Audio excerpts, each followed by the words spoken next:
At ang nanalo at kauna-unahang Solo Vlog Challenge Champion I see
at babanggitin namin sa susunod na episode.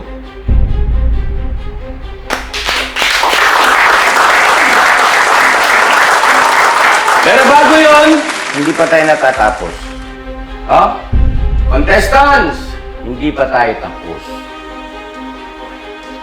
Kung maalala ninyo, mga mahal namin mga viewers, ay merong malaking bahagi ang ating mga hurado. Kung sino ang tatanghaling kauna-unahang Solo Vlog Challenge Champion.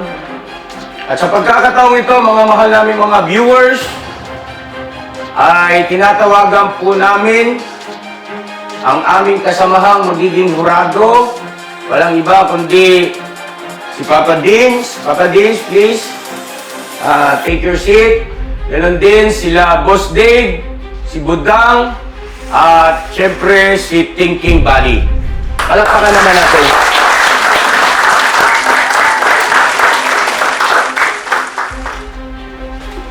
Mga ka-business namin minamahal, siguro take your seats na. Everyone, please.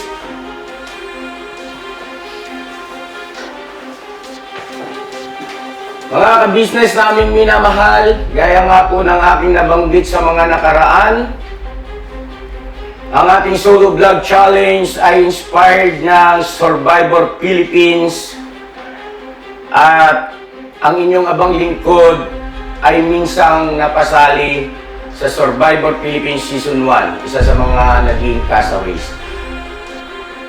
Ngayon, ay meron ulit tayong panibagong twist.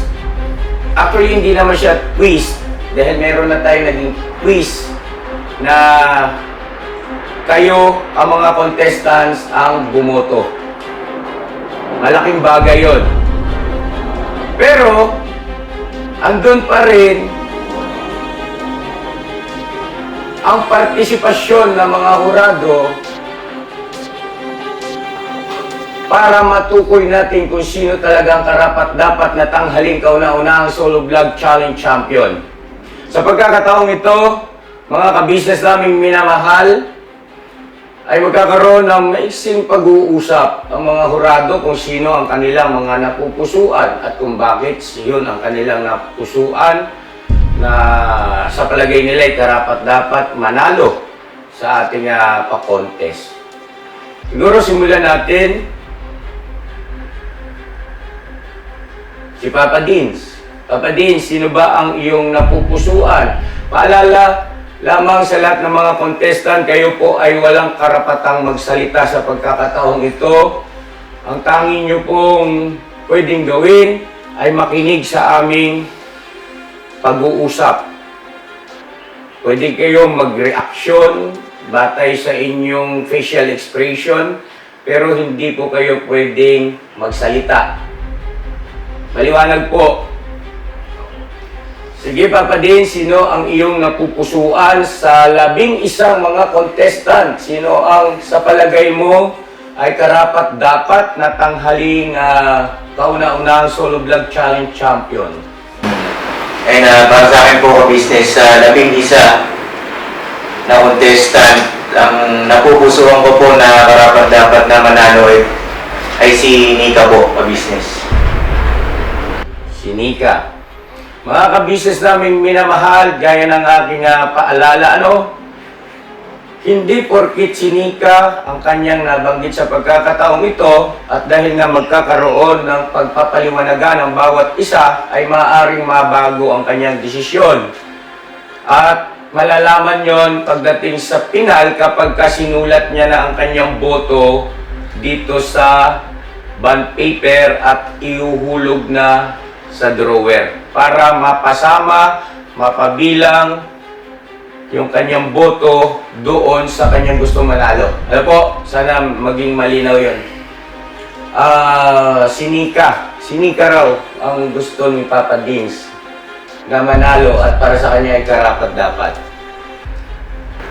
Bakit? Para sa akin po, nagkaroon tayo ng mga criteria pag-uusap tungkol sa karapat-dapat manalo. At napanood ko yung vlog niya. Sa lahat ng contestant na 11 ay halos lahat ay nasa pool yung mga criteria para sa akin po. Yun lang naman ay sa aking opinion. Ano ang palagay mo roon na thinking body? Sigurado ka na ba, boss, dun sa binoto mo?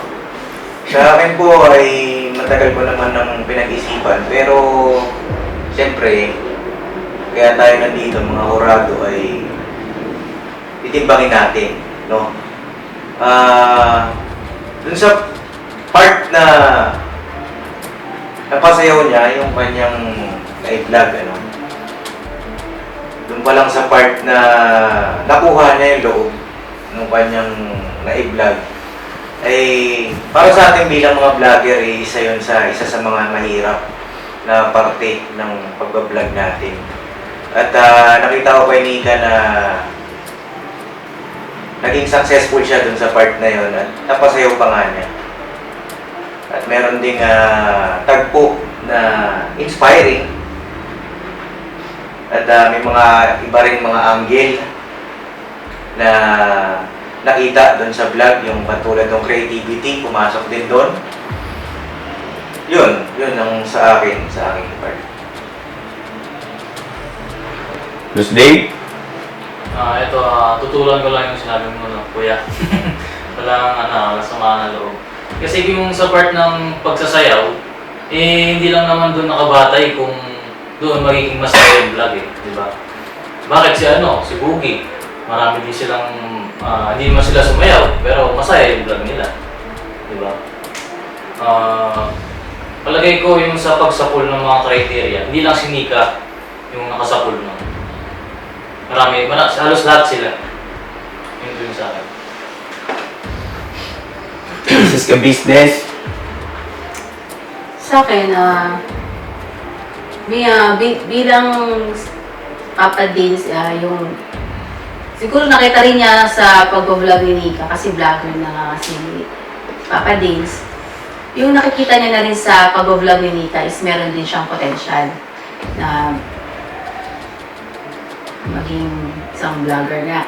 Pero, meron pa din kasi medyo kulang. Konti lang naman slide.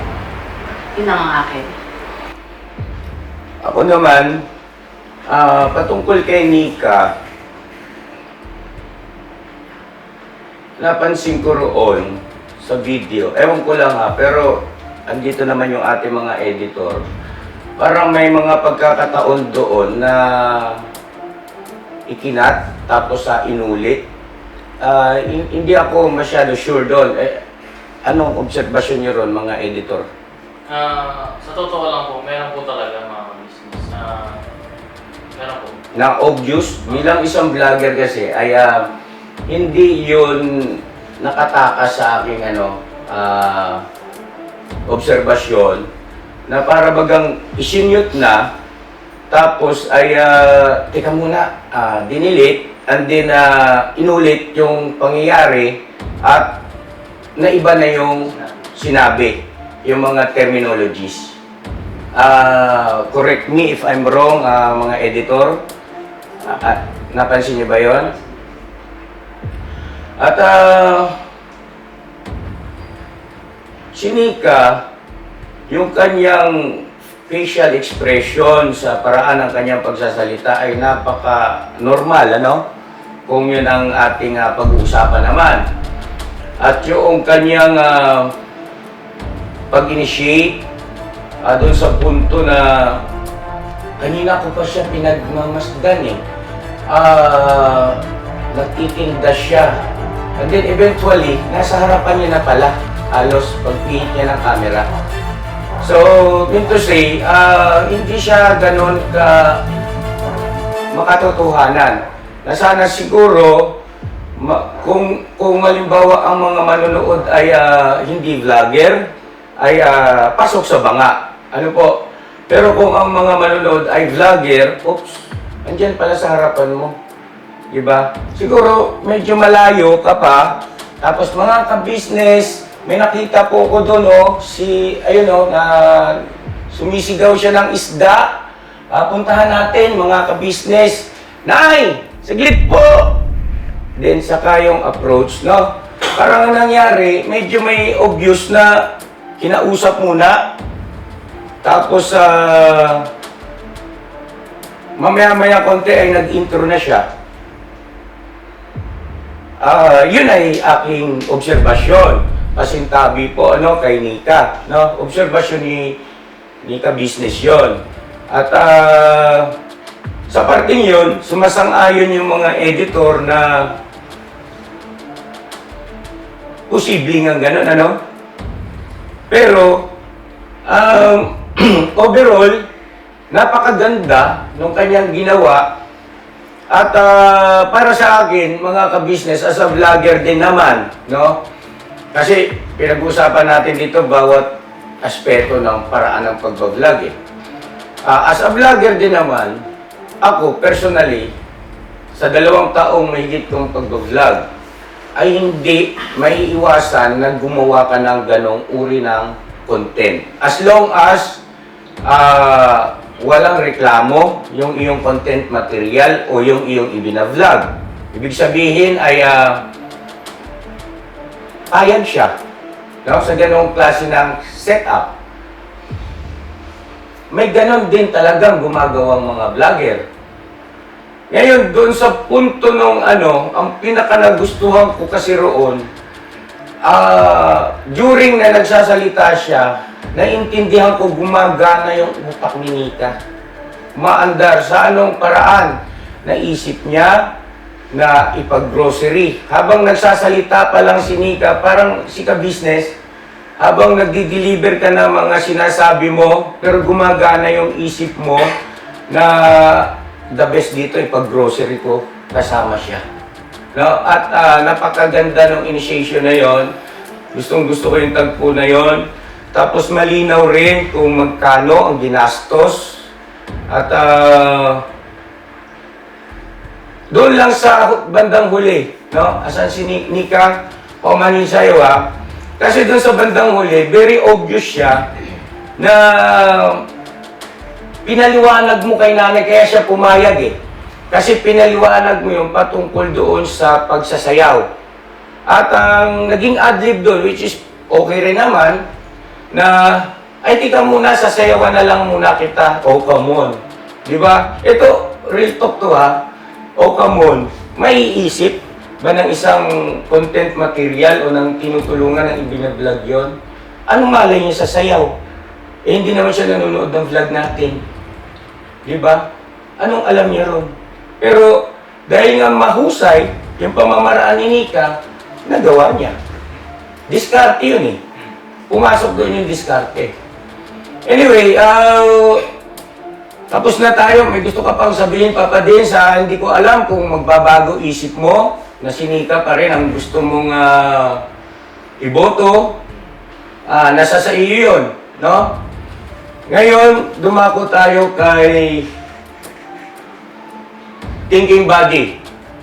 Sino ang iyong napupusuan, Thinking Body? Well, actually, kuya ka-business, lahat naman sila ay deserving na manalo. Exactly. Yes, opo. At lahat naman ay kaya nga solo vlog kasi first time nila. Although yung iba, hindi ko na masabing first time kasi nakakasama na sila sa pag-vlog eh. Nakita na nila yung mga itong diskarte. Pero nandun yung katotohanan na sila yung first time na mag-vlog doon sa eco-content nila. So, ang boto ko is pupunta siguro kay Kuya Bong. Kuya Kay Bong. Kuya Bong. Oh. Although si Kuya Bong, hindi niya nakuha yung criteria ko na doon sa gathering information. Well, siguro yung paliwanag thinking body ay mamaya na. Konsultahin natin si Papa Dins. Si Bong daw ang para kay thinking body na karapat-dapat na manalo sa contest. Ano sa palagay mo ron? Sa palagay ko kay Kuya Bong, pwede rin. Kasi gaya nga ng sinabi nyo, di ba, lahat sila ay deserving. No? Pero iisa lang ang dapat manalo. Para sa akin kay Kuya Bong, medyo dun kasi sa part na intro pa lang, nandun na siya agad. Di ba? Parang, alam niyo yun, kasi tayo bilang isang nagpa-vlog, talagang tayo eh. Naghahanap talaga tayo araw-araw kung sino talaga yung napupusuan natin, kung sino yung makikita natin sa kalsada. Di ba? Bilang isang vlogger tayo, parang andun na kagad siya dun sa bahay. Diba? Parang medyo sa part na yun. Pero lahat sila deserving. At sa akin naman dun sa part ng kay Kuya Bong, natutuwa rin ako sa kanya kasi dating, di ba, alam naman natin kaligayan ni Kuya Bong. Doon pa lang sa, yun nga, yung napagkwento niya, yung kanyang pinulungan. Magandang, yun, senyales para kay Kuya Bong na malaki yung development niya. Tsaka nakipagkaisa siya sa ganitong challenge ng ating minamahal na ka-business. Pero yun nga, yung sa paraan ng pag-vlog niya ay siguro more pa. Yun naman po sa akin. Okay, Mrs. Ka-Business, anong masasabi niyo po doon? Kay Thinking Body daw, si Bong ang gusto niya na manalo. Sa akin, yung kay Thinking Body na pinili niya si Bong, okay din naman si Bong. Yun nga, sa ganung pag-iisip, sa ganung sitwasyon ni Kuya Bong, bakit sa first time niya mag-vlog, di ba, naisip niya na yun ang gusto niyang tulungan.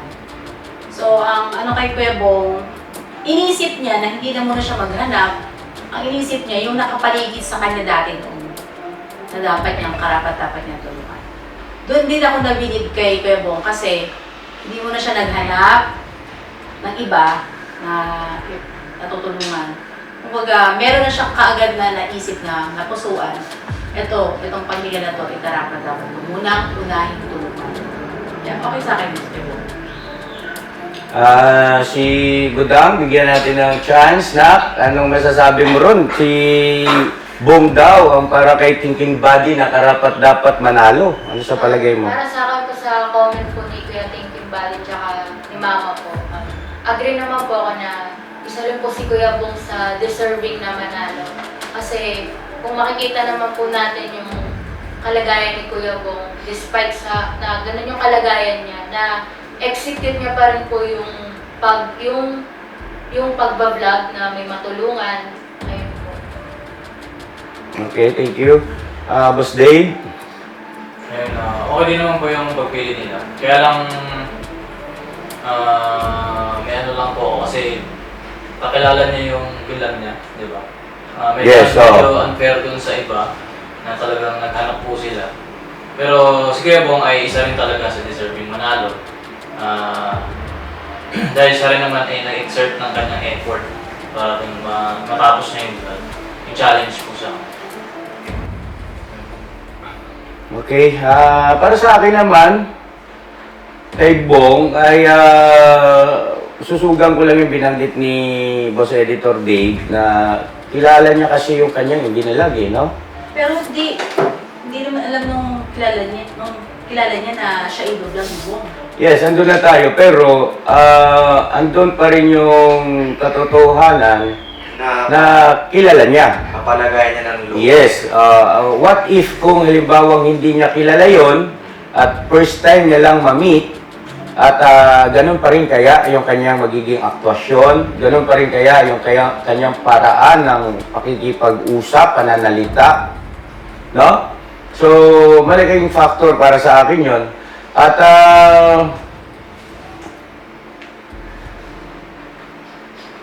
doon sa uri ng pamumuhay ng kanyang tinulungan ay sa tingin ko hindi ganun ka nangangailangan ng tulong eh. Kasi sarili nilang bahay, sarili nilang pag-aari at may nangungupahan pa sa kanilang katabi na ang ibig ko pong sabihin ay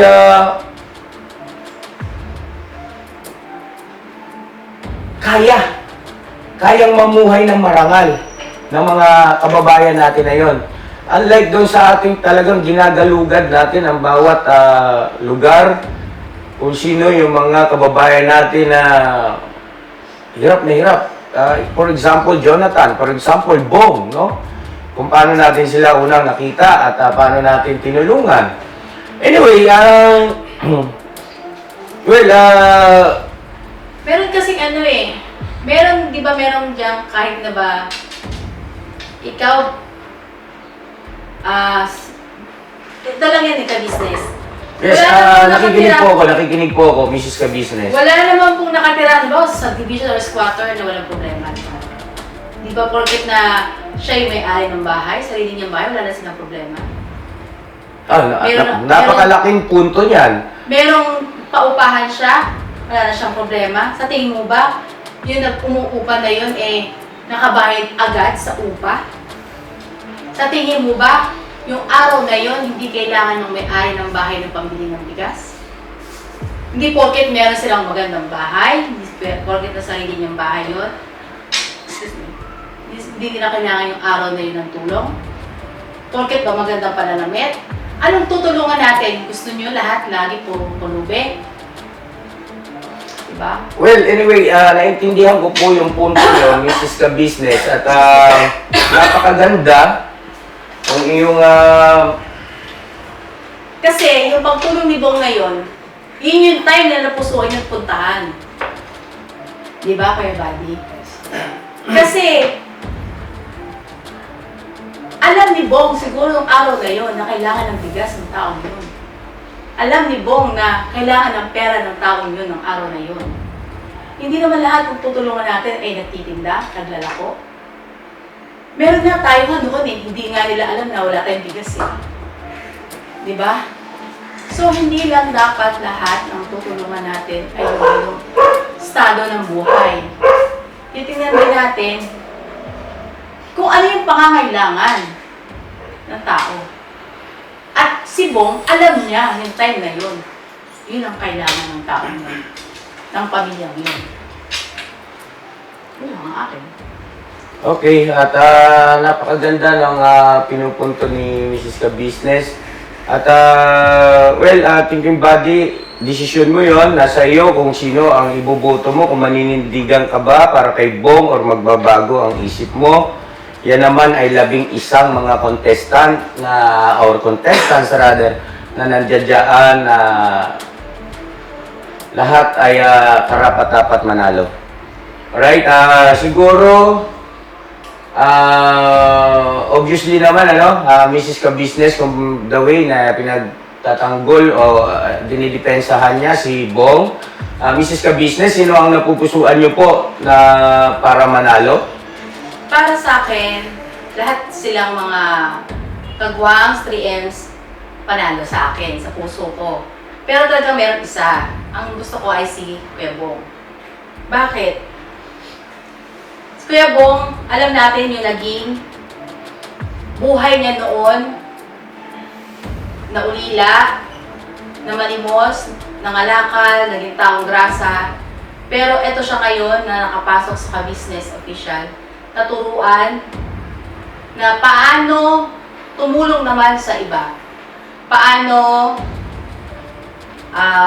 magkaroon ng puso na tumulong. Doon ko nakita kay Bong na kaya niyang tumulong.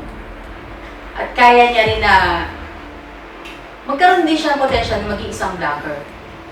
Kasi ang sinasabi niyong criteria na kailangan yung angle, yung kailangan yung sa the way yung kayo naging mga vlogger, hindi naman ganun kaagad yun eh. Kailangan pag-aralan. Kasi tayo naman noon, hindi naman tayo naging expert kaagad eh. Pinasok natin na pagiging vlogger. Marami tayong napuntahan, marami tayong mga nakolab na kumuha tayo ng idea sa isang mga vlogger. Kaya sinasabi niyo, si Bong, andun ka agad sa bahay ng kanyang binlog. Siyempre na, ano yan eh, mag-aaral pa yan si Kuya Bong. Hindi naman pagdating pag binigay mo yung camera, alam niyo na kung ano yung angle, ano yung paano siya magsalita. At ang pinagsalita niya lang is yung inilog niya. Kumbaga si Kuya Bong, aaralin niya yan. Sa lahat ng bagay na pupuntahan niya, sa lahat ng mga taong tutulungan niya, nandun pa rin yung pag-aaral. Kailangan niya yun. Alam ko kaya ni Bong maging isang vlogger. At alam ko naman sa puso niya na kaya niya rin tumulong. Hindi lang siya yung tutulungan. Kaya niya rin magbigay ng tulong sa iba. Yun. Bali, dadagdagan ko lang po yung sinabi ni ate. Para sa akin, yung sinasabi din ng iba na wala namang dating yung pag-vlog ni Bong eh. Ano lang, ganyan. Yun nga, sinasabi ko nga po, napapag-aralan din kung paano ka makipag-usap sa i-vlog. Hindi naman pagkabigay mo sa kanya ng camera instant ka nang magaling, instant ka nang maayos mag-vlog. Kaya para sa akin, si Bong, bigyan natin ng potential na. Yun, may potential siya. Alam ko yun. Yun ang sa akin paniniwala. Okay, thank you so much po, Mrs. Ka-Business. Yes, thank you, Baggy, yung nabitin mong gustong sabihin. Yung bali, susundan ko lang si ate. Kasi, Kuya Ka-Business, sa ating mga naging vlogger na, sumasalarawan kasi si Kuya Bong kung paano nag-umpisa yung mga vlogger. Kasi kung titignan mo yung angle ng kanyang pag-vlog, hindi niya iniisip kung maganda ba yung kuha ko. Ang iniisip niya, yung content na sasabihin. Although, nandun yung katotohanan na hindi niya masabi yung nasa isip niya, pero pinilit niya gumawa siya ng paraan para mapagkwento niya yung kanyang kino-content para malaman din ng mga viewers niya kung ano yung nangyayari sa panahon na yon, sa kalagayan ng kanyang kino-content. At doon ay nagpapakita na ganito pala mag-umpisa bilang vlogger. Kasi kami man, ganun nag-umpisa. Kaya sabi ni ate, step by step na pag-aaralan siya. So, maaaring maisip niya pag magtuloy-tuloy siya na, ay, kailangan pala ganito. Ako na yung magtatanong ng ganito sa kanya. Kasi first time niya kasi, nakita ko kasi na yung purpose niya talaga, kung bakit niya tinulungan, alam niya na bago pa siya pumunta doon. So, kumbaga, ano yun hindi na siya na-challenge sa sarili niya na maghanap pa ng iba. Kasi may alam na siya agad, may prospect na siya, although sabi nga, nakakilala siya. Ganun naman talaga para sa akin pag nagsisimula. Huwag mo masyadong pahirapan yung sarili mo. Doon ka muna sa, alam mo, ay, si ate, baka pwedeng content. Kilala ko siya. Kaya, sinundan ko lang yung sinabi ni ate na isang factor din yun na sabi ko na kinamit din niya yung isip niya talaga. Gumamit din siya ng isip na yun yung i-vlog niya. At saka yung, kaya ko siya napili din yung purpose niya. Although lahat naman sila kuya, may purpose, may kanya-kanyang purpose. Pero, para sa akin, ibigay na natin yung chance kay Kuya Bong kasi yung purpose niya kakaiba. Although lahat naman sila magaganda yung purpose nila. Kasi lahat sila na kumasa sa contest na to ay capable pa naman. Marami pang chance na pwedeng gawin. Si Kuya Bong kasi, bigyan na natin ng chance. At pag yun nangyari, at nagtuloy-tuloy, mas malaking blessings, kumbaga. Sa atin, hindi naman lingid sa alaman ng lahat. Talagang capable pa lahat ang bawat isa sa atin na magawa yung mga bagay na yun. Kay Kuya Bong kasi, base sa kanyang naging estado ng buhay, sa kanyang personality, diba? Challenging din para sa atin na mapagpatuloy siya sa ganung bagay. Lalo na siya lang mag-isa. So, yun na nga lang, maganda lang yung nangyari na nandito na siya sa Ka-Business Family. At syempre, pag bibigyan ng chance, baka makita niyo ang ganda pala. Papasaya ko sila ate. Baka sakaling magtuloy-tuloy siya sa ganung gawin. Pero yun lang naman ay para sa akin, sana magdamdam yung iba. Kasi lahat kayo deserving ika nga. At lahat tayo may capable pa na gawin yung mga bagay na yun. Yung mga gusto nyo ngayon, kaya pa natin gawin yan. Oo. Lahat ang naiisip nyo na, yun nga, yung isang idea ko na hindi lang lahat ng tutulungan natin yung mga naglalako, hindi lang lahat ng tutulong lang natin ay nakikita natin ng taong grasa o walang matirhan. Puntahan din natin yung mga taong akala mo maganda bahay, sa tingin mo wala bang problema yan? Sa tingin mo ba mayroong bigas ngayon yan? Sa tingin mo ba may pamasahe yan? Yun, hindi lang tayo doon iikot. So kailangan tayo obserbahan din natin. Yun. Yes, Mrs. Ka-Business. Yes, thank you so much, thinking buddy, Mrs. Ka-Business. Boss Dave? Ayun po, wala na po akong sabihin yung sinasabi ng Kuya. Okay. Thank you so much. Joke na ako. Hindi, ginamit ko lang yung salitang challenge. Pag sinabi nating challenge, yan ay pagtetest sa isang tao ng kanyang abilidad. Of course. Po, lahat kayo, ayan, lahat po sila, 11 na mga contestant, lahat po sila naipakita po nila yung kanilang abilidad pagdating sa pagbablog. Kaya lang, mayroon tayong kasi tinatawag na diskarte pagdating sa pagharap natin sa isang challenge. Ayun, ang napili ko po ay si Kuya Bong. Oh. Kasi po si Kuya Bong, siya yung nakita ko na pinaka-madiskarte sa kanilang lahat. Kasi unang-una, kakilala niya, yung na-vlog niya. Hindi na siya naganap. Ibig sabihin, yung kakilala na na-vlog niya, kumbaga, madali na sa kanya. Hindi na siya naghanap, di ba? Okay na siya, check na agad yun kung sino yung vlog niya. Pangalawa, alam naman natin yung kalagayan ni Kuya Bong na minsan nahihirapan siyang magsalita, nahihirapan siyang mag-express ng kanyang sarili, tsaka yung sasabihin. Sa pagtatanong.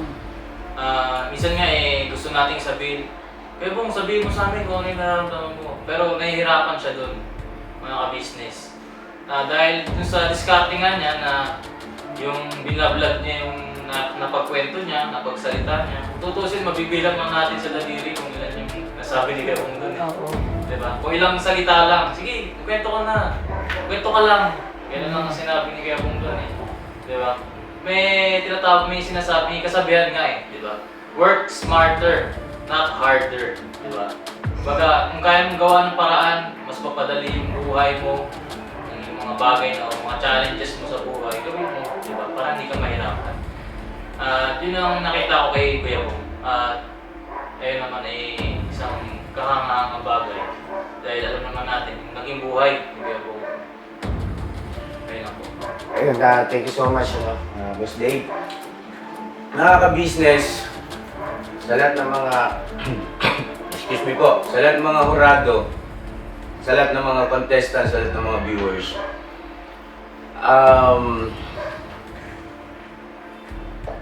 diskarte. Gawing madali ang mga bagay kung magagawa mo rin lang naman bilang sa, lalo na sa mga challenges. Okay. At para sa akin si Bong,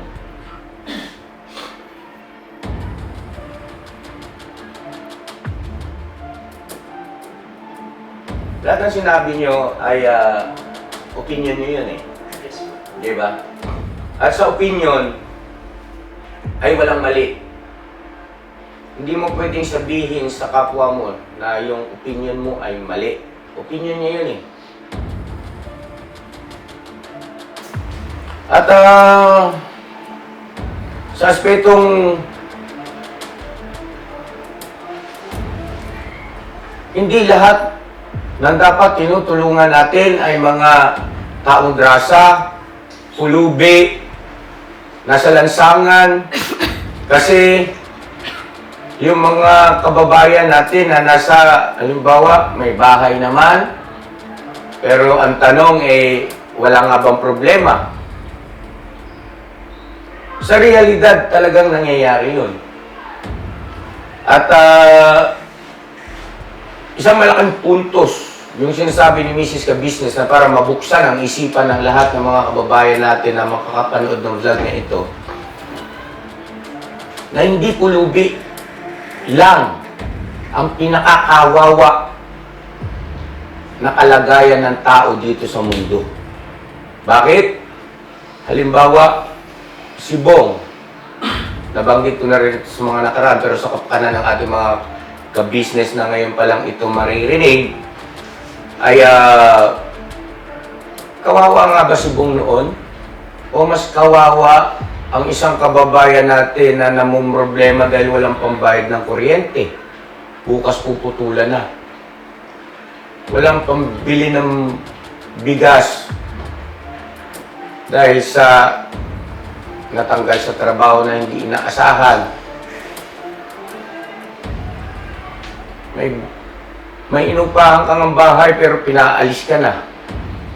Ibig ko sabihin, ay ang isang Bong dati, hindi namumroblema sa pambayad ng kuryente.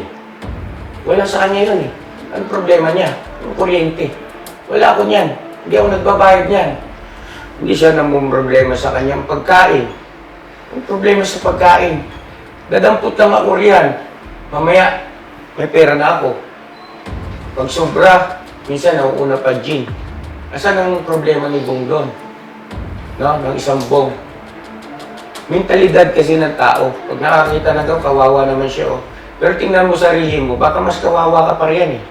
Bakit? Ang dami mong problema. Nagpapaaral ka ng anak mo, wala kang pang-tuition. Di ba? Dami mong problema.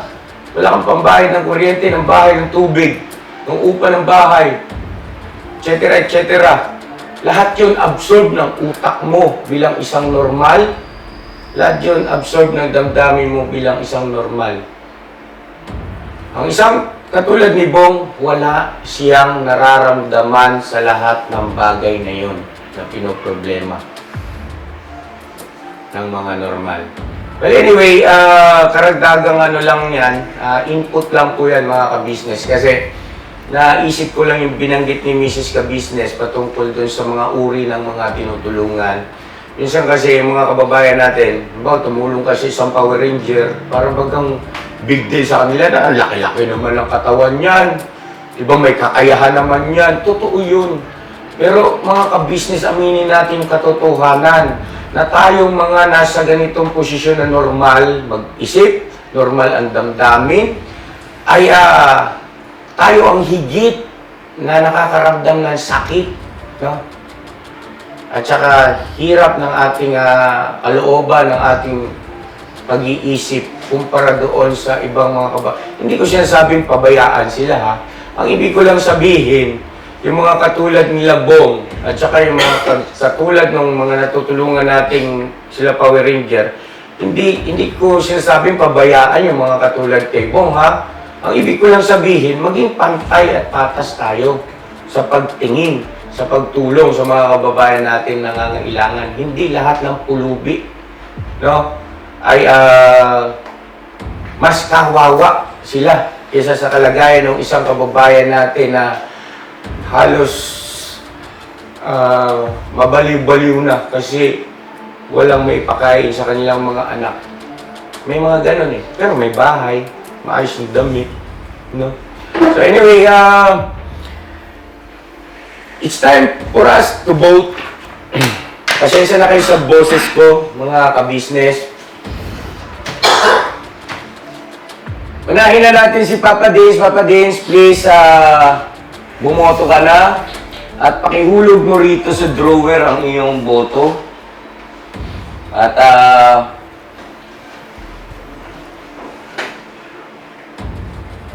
pwede ka mag-message, parang kagaya ng mga contestant. Ay sa lahat ng mga contestant, ay lahat kayo deserving. At ako nagpapasalamat kami kasi nakipagkaisa kayo sa challenge na ito. Sana pagtapos nito, ang putuhan na ito, pamilya pa rin tayo. No? Ito ay challenge. Kahit kami, kahit ako, nahihirapan din. Diba? Pero kailangan natin gawin. Dahil ito ay challenge din sa amin.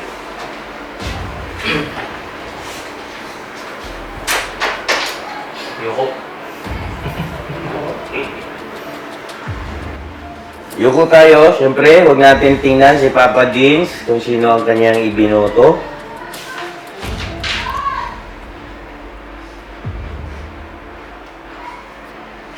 Pagkatapos ka na, Papa Jeans, pakisabi mo na lang para makatingala naman kami.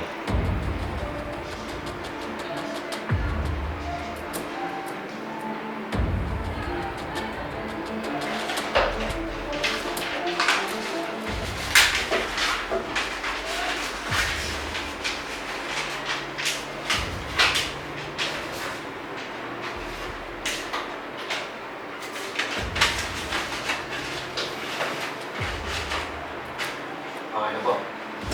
Thank you, Papa Jeans. Next, si Mrs. Ka-Business.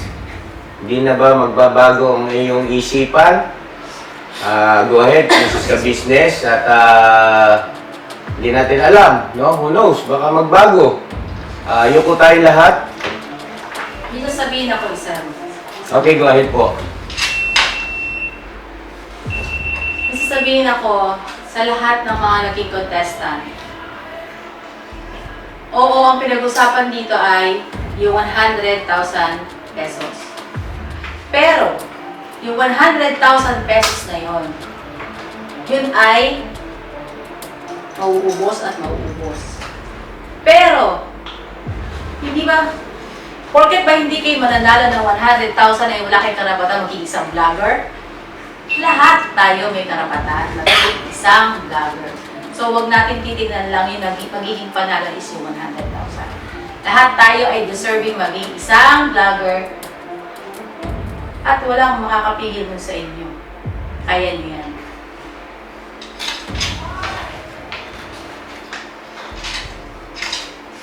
Yuko po.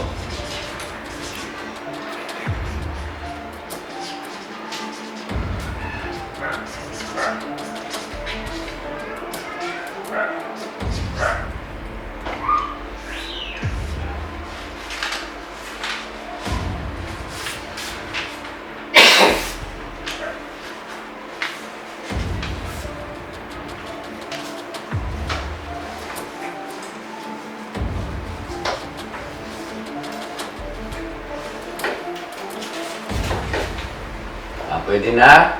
Next, thinking body. Yuko po.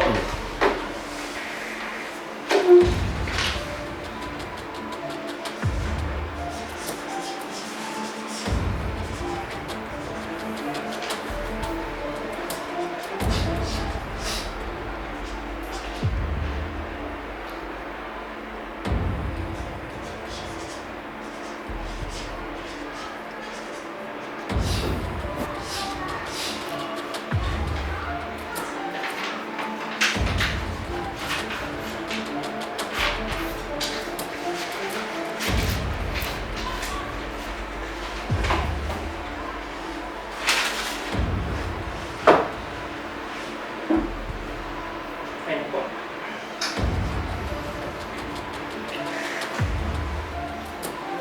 Sino lang next?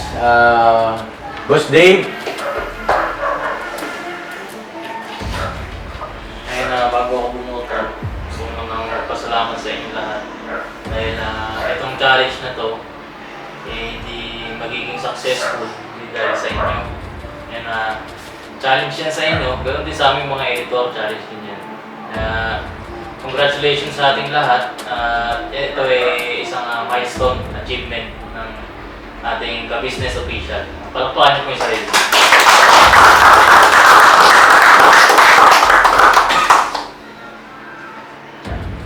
Ayo po tayo. Please.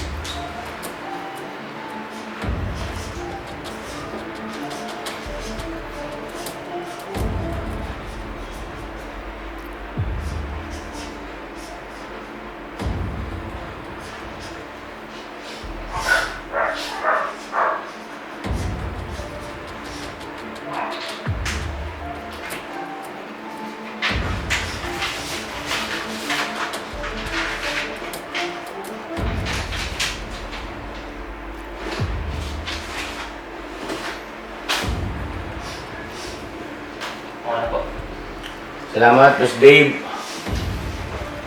So ako na po ang boboto. Contestants, congratulations ha. Tinahangan niyo ako. Mahal ko kayo ha. At bye.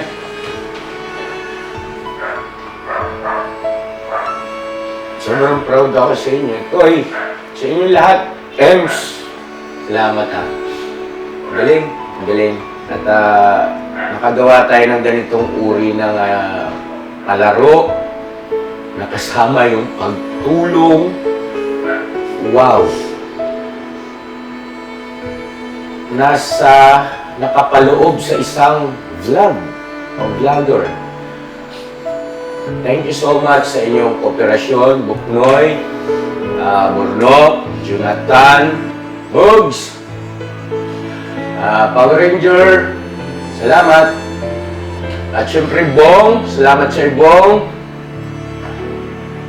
At Ate Mengay, Nika, Junjun, salamat na marami. Sa lahat ng viewers, salamat po. So itong aking boto ay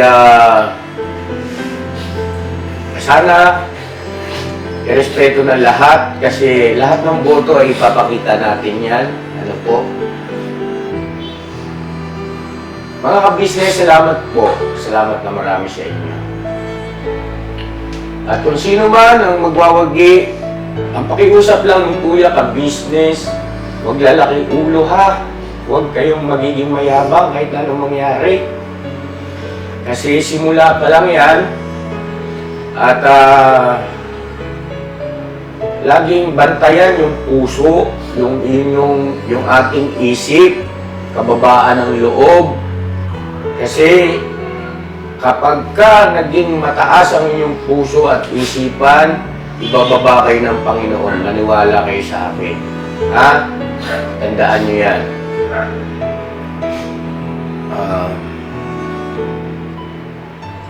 I love you. Pwede na kayo magsalita. Ito, kuya. Ito, kuya. Lahat kayo ay deserver. Lahat. Baka pwede nga ito, pagtaas ang challenge na ito, lahat kayo maging vlogger na. At hindi lang 100,000. Siyempre, ang pag-usapan dyan. Mga ka-business, Mahal namin kayo lahat ha, baka kayo magtampo. walang magtatampo. At dito, sa challenge na ito, ang dami nating natutunan, ang dami nating na-realize. At hindi namin kayo iiwanan. Kahit maging vlogger kayo, andito pa rin kami sa tabi nyo. Hindi namin kayo, hindi namin kayo yung sasabihin na, bahala ka sa buhay mo. No. Andito pa rin kami, ka-business family na magka-guide, suporta sa inyo. Hindi namin kayo iiwan.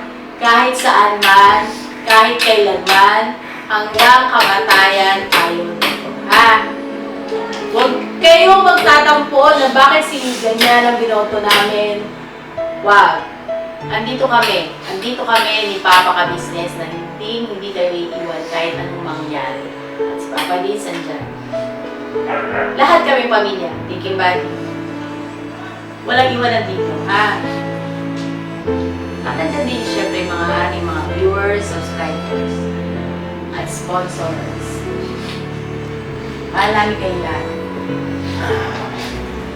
Nabanggit ni Mrs. Ka-Business ang patungkol sa magiging vlogger at wala pa naman akong nababanggit tungkol sa bagay na yan pero maaari siguro nararamdaman ni Mrs. Ka-Business at sa awarding natin ay mamaya, so tingnan natin, ay merong mga sorpresa, no?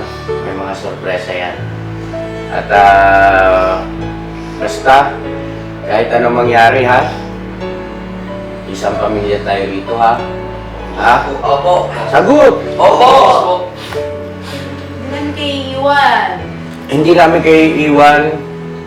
Hindi namin alam kung kami iiwan nyo. Baka kami lang iwanan nyo. Ito na po ang aking boto at pakiusap yung ko po lahat.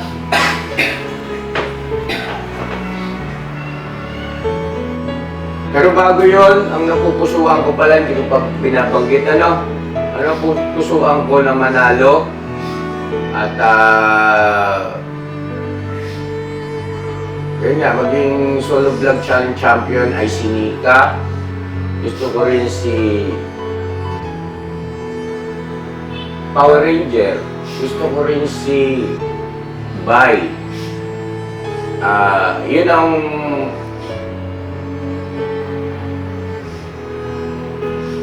Yun ang tatlo, ano? To be honest, yung tatlo na yon ang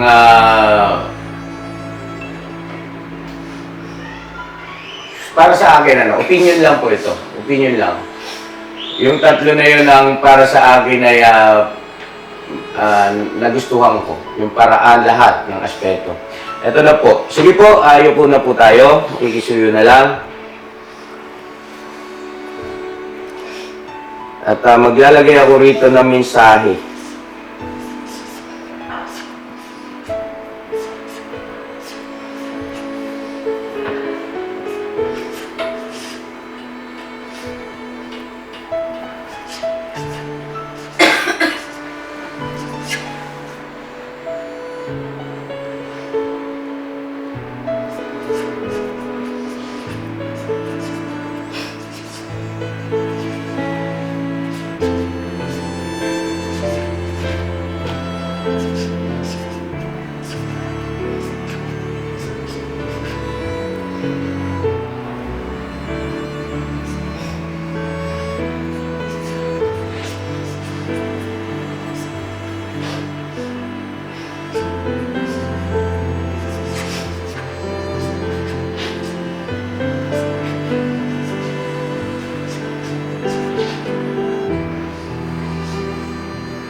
Mga business, nandito na yung aking photo.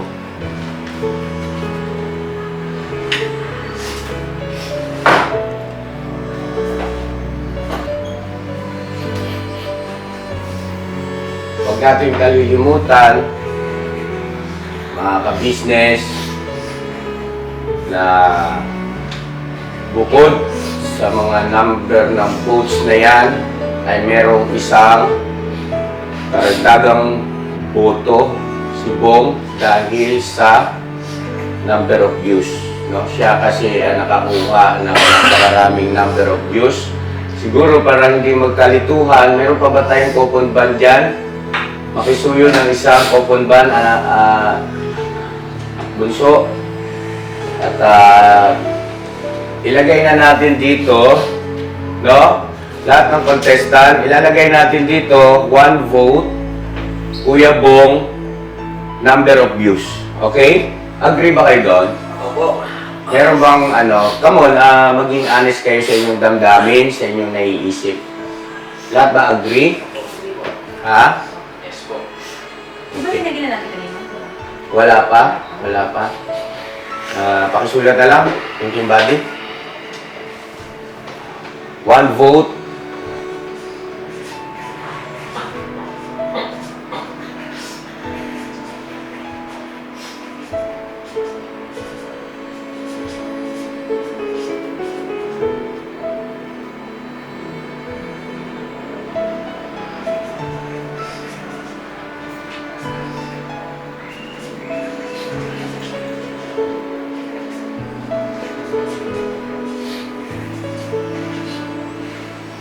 Ang nakalagay, 1 vote for Kuya Bong, highest number of views. Ayan po. Okay? Sige po. Okay, ano na?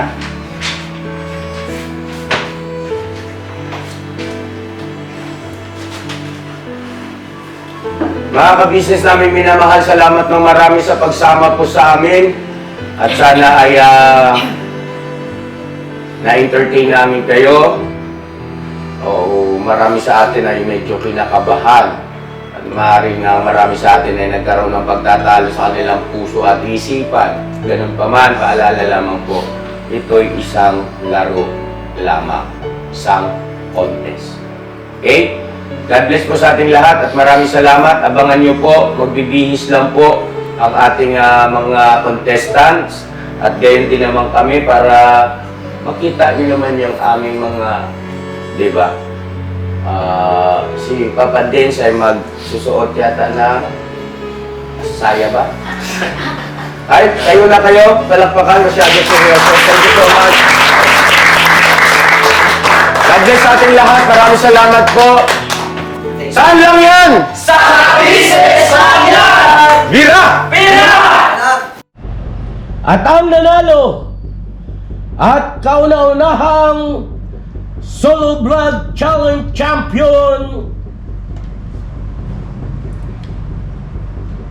I see!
Solo Vlog Challenge hosted by Kabisnes.